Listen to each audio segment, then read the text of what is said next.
Palestine. And we're not used to anymore. It used to be commonplace for trains to roll through our areas on a regular basis when Conway Yards was really kicking, and we had PNLE and a number of other railroads who were running tracks all through our communities. It still happens, just to not the level that it once was. And if you've witnessed the trains coming out of Ohio, they're traveling at a pretty good rate of speed, and they do go through our communities. Now, only a portion of Pennsylvania was affected by it in terms of Darlington Township. They had to evacuate. Some of the people there had to evacuate. But I remember when we were talking with one of the officials saying that maybe 20 homes had to be evacuated from there. We're dealing with the creeks and the streams and things that flow into Beaver County, and wondering whether or not those are safe or not. We'll pick that up with Governor Shapiro in just a minute here on 1230 WBVP and 1460 WMBA. Ever been sitting minding your own business and suddenly discovered that the world is spinning rapidly of its own volition? It can be very frightening. Vertigo, or the illusion of motion, isn't just a sensation you get when you peer off a tall building. It's a problem in the body's internal balancing system, creating the sensation that you're moving even when you're not. And you're not the only one who has it. It happens to more people than you realize. Treatment of this condition needs to be seen by a professional. It's time to call Dale Reckless at MRS Physical Therapy. Chronic cases of vertigo can persist for days or even years. Choose MRS Physical Therapy to help you now. You don't have to live with vertigo. Call Dale Reckless at MRS Physical Therapy in Bridgewater and Cranberry. Visit mrsphysicaltherapy.com. About 18 before 9 on February 21st. It happens to be Fat Tuesday, and the governor of Pennsylvania is not on his way to pick up Punchki for this Fat Tuesday, but a more serious matter in which dignitaries from all around are going to go to East Palestine, Ohio.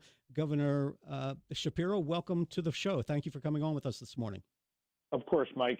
Good to be back with you. Thank you. It's wonderful to have you here on such an important topic, East Palestine and the train derailment. Could you bring us up to date on that at this hour?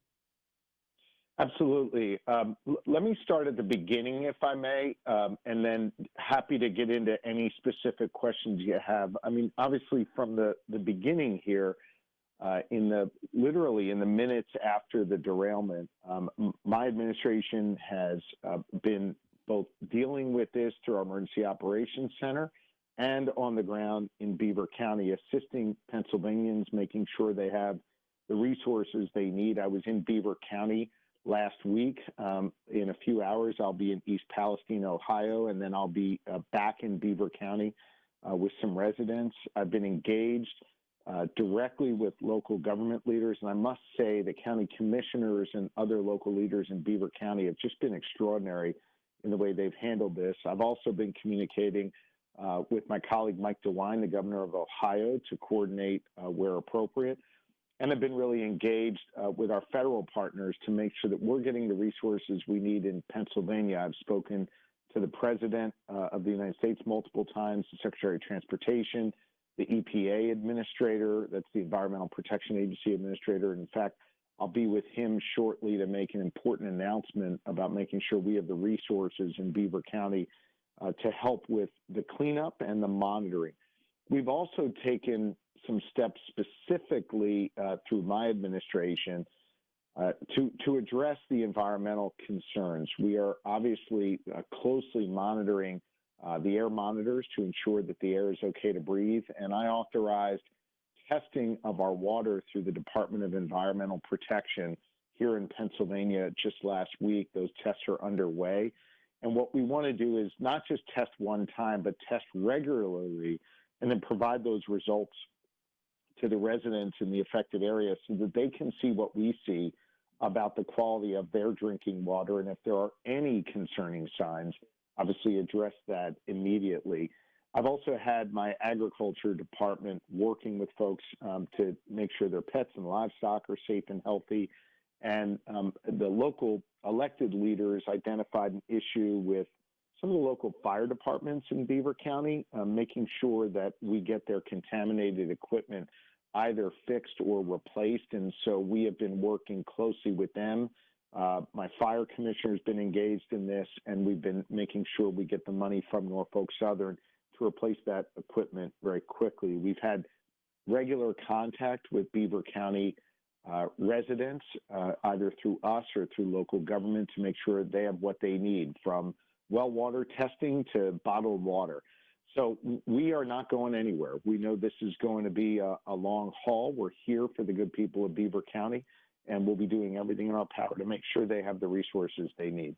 Well, Governor Shapiro, first of all, congratulations on your election win. But early on in your administration, I don't think you anticipated to be involved in a disaster of this nature.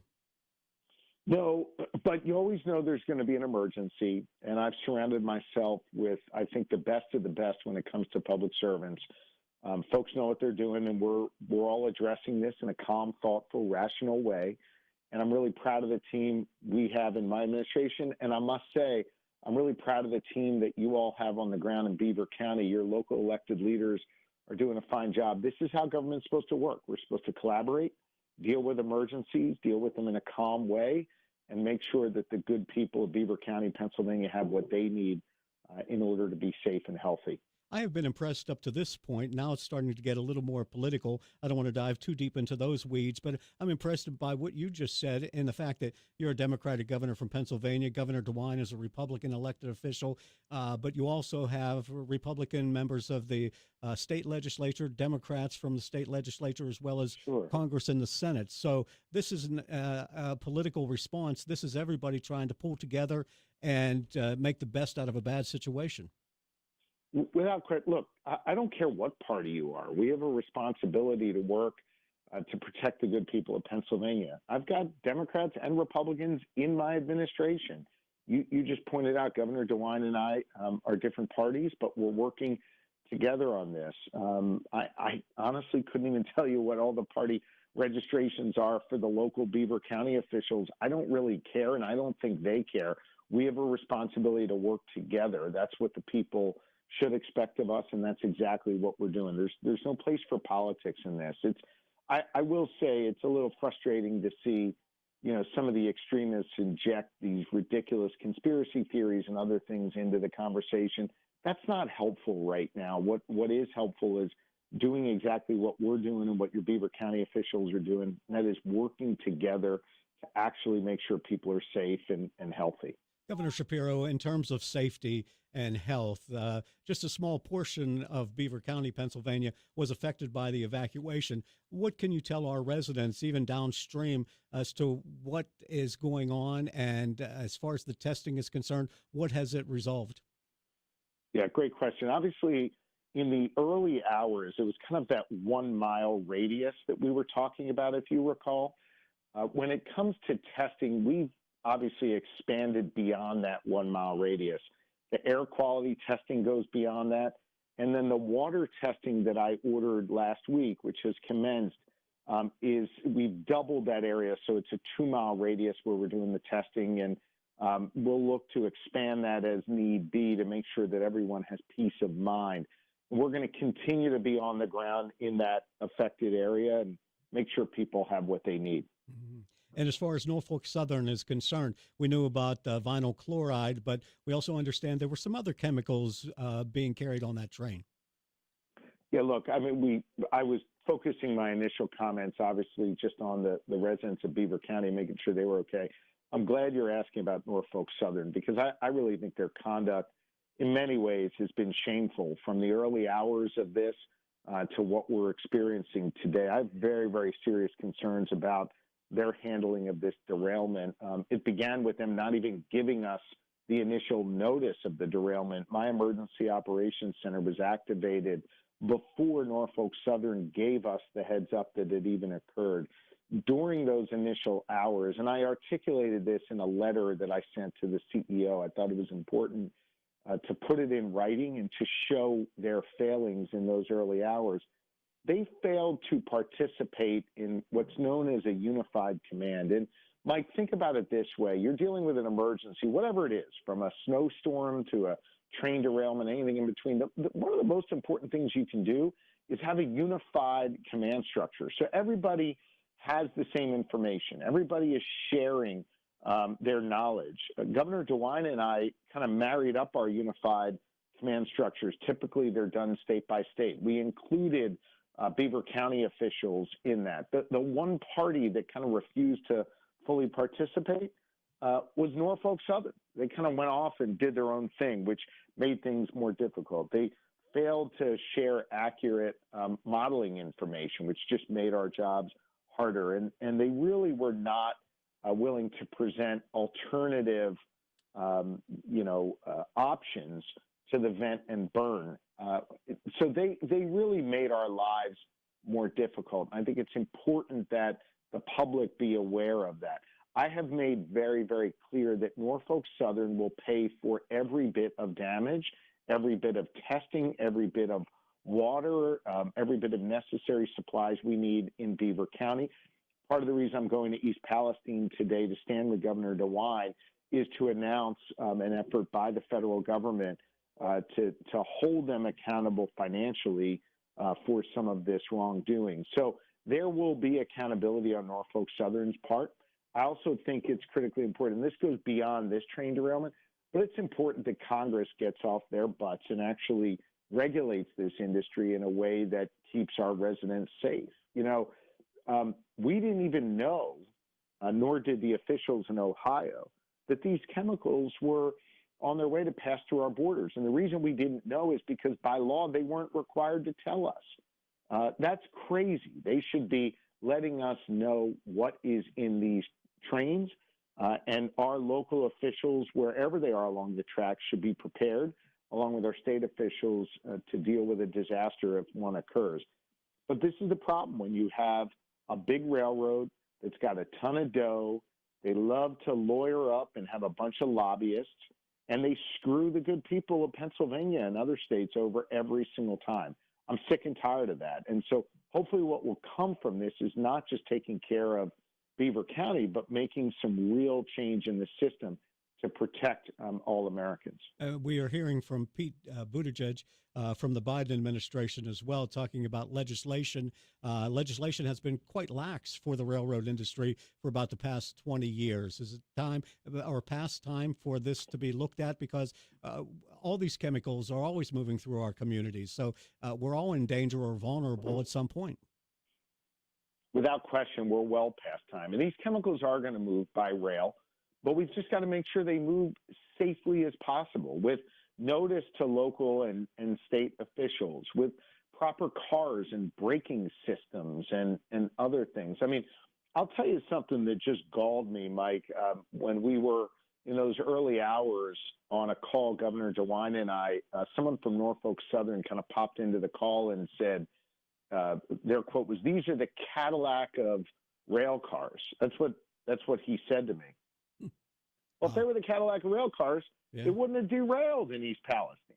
I mean, the level of arrogance from this company is off the charts, and it is long past time for us to regulate them more stringently, pass laws that are going to empower people, not the powerful. And I certainly will work with Governor DeWine to push Congress along in this to get it done. What are you coming to East Palestine today for? I understand there's a group meeting with all elected officials throughout the area. And I will be in. I also know that I was going to say, I Mike. also know that they're going to be opening a clinic in East Palestine for people who still have concerns about their health. Yeah. Hey, Mike, I apologize. We sort of got garbled there. Could I just ask you to repeat the question? Sure. I want to make sure I'm responsive to you. I just wanted to ask, you're coming to East Palestine today, as well as Governor DeWine, Congressman Chris DeLuzio, and a number of other dignitaries. What's the purpose of this? Is it for the opening of this clinic that they're bringing in to make people feel a little safer in that community, to address their health concerns? I'm glad they're opening up that clinic, but the primary purpose of Governor DeWine and I and the EPA administrator and others gathering today is to announce an action through the EPA, which will in effect legally hold Norfolk Southern accountable for all of the costs for the remediation, the cleanup, everything from the bottled water people are drinking to the cleanup of the lands to the testing. Norfolk Southern is going to pay for this, not the taxpayers. And so this is an important step in that process. After I spend time in East Palestine, I'll be coming to visit with some residents in Beaver County. As I said before, I was in Beaver County last week. My team has been on the ground constantly. I'll be back in Beaver County today, and we'll keep coming back as long as it takes to get this done. If I live in Darlington Township or any of the communities downwind from East Palestine, is it safe for me to breathe the air, to drink the water, the ground contamination, or anything else? Sure. Those are three specific questions, Mike, so let me try and take them one at a time, if I may. First, you asked about the air. There is constant air monitoring that has been done, and not by Norfolk Southern. I don't trust their data. It's verified by the EPA, the Environmental Protection Agency. We have been directing residents where they can look at the actual raw data on the air tests that are constantly being done, both on the Ohio side of the border and the Pennsylvania side of the border. And I can tell you, to date, there have been no concerning readings. That's the air, and that's going to continue to be monitored. Water, that's the second issue. I have authorized the Department of Environmental Protection in Pennsylvania, under my authority, to conduct water tests of the well water, as well as of the main public drinking water source. Those tests are underway now. And think about it this way. In effect, these initial tests will give us a baseline reading on the water quality in those individual homes. We will then continue to regularly test over the next many months. If we need to go on into the years, we will, so that if there's anything concerning in that water test, we can immediately notify the resident or residents in the area. We will be publishing all of that data publicly as well. It's important that the public has access to the information that we have. The third issue raised, I believe, Mike, was on ground contaminants. Yes, sir. And that's an area where we're working both with our federal partners and with our Department of Agriculture here in Pennsylvania to test the ground, make sure it is safe for farming, make sure it's safe for ag, make sure it's safe just for kids playing on it. And that work is underway as well. The experts, will tell you that there are different sort of timelines of potential concern for air, water, and ground. Air in the most immediate hours after the explosion and burn. Water takes a bit longer, the drinking water, for things to potentially seep into the ground. And the ground contaminants, could be present at any time. And so that's why the testing we want to be going on regularly, not just now, but well into the future, and then sharing all of that data with the public so that they can have peace of mind as well. Listen, if I lived there with my family, with Lori and our 4 children, I'd want to know the answers to these questions. And I'm treating these residents as I would treat my family, in making sure they get the answers to these questions so they can make the judgments they need relative to their own personal health, the health of their animals, and their willingness to be in the community. Governor Josh Shapiro, I know you have a busy schedule today. I thank you for taking time out to speak with our listeners here at Beaver County Radio. Mike, great to be with you. Thank you for asking these questions, and we'll keep you and your listeners regularly updated, either by me or members of our administration. And you can head on over to our website for the latest information, the testing results and what have you. And I'll look forward to being back in Beaver County in a few hours today. Thank you very much. Thank you, sir. Thank you. Governor Josh Shapiro, 1230 WBVP and 1460 WMBA. Work, kids, school, parents. Your life is busy. When illness or injury interrupts your busy life, Heritage Valley Convenient Care